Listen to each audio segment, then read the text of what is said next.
नमस्कार. देवी देखतामध्ये तुमच्या सर्वांचं स्वागत आहे. आज आहे दीप अमावस्या आणि या दिवशी घरातील सर्व दिव्यांची पूजा केली जाते. त्याचबरोबर घरात जर कोणी लहान मूल असेल तर त्याचं औक्षण केलं जातं. तर आज आमची आई तयारी करते त्या सगळ्याची. चला तर मग बघूया आम्ही दीप अमावस्या कशी सेलिब्रेट करतो. खरं तर हिंदू धर्मामध्ये अमावस्या आणि पौर्णिमा या दोन तिथींना खूप महत्त्व आहे. त्यामध्ये आषाढ महिन्यातील ही अमावस्या दीप अमावस्या म्हणून साजरी केली जाते. या दिवशी घरातील सर्व दिव्यांची कणकेच्या दिव्याने पूजन केले जाते. दिवा हा समृद्धी आणि मांगल्याचं प्रतीक मानला जातो. अंधाराकडून प्रकाशाकडे जाण्याचा एकमेव मार्ग म्हणजे दिवा. आपल्या आयुष्यात सुखसमृद्धी येण्यासाठी आषाढ महिन्यातील शेवटच्या दिवशी दीपपूजन करून दीप अमावस्या साजरी केली जाते.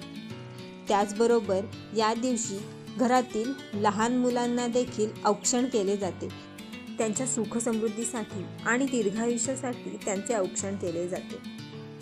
आईने घरातील सर्व दिवे स्वच्छ धुवून घेतले. त्यानंतर एका चौरंगावर त्याची मांडणी करून कणकेच्या दिव्याने त्यांचे पूजन केले.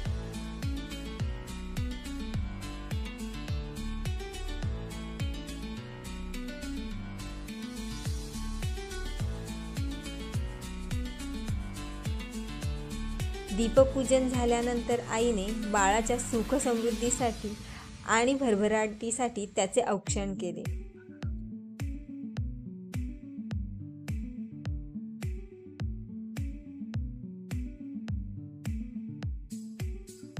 तर अशा प्रकारे आम्ही दीप अमावस्या साजरी केली.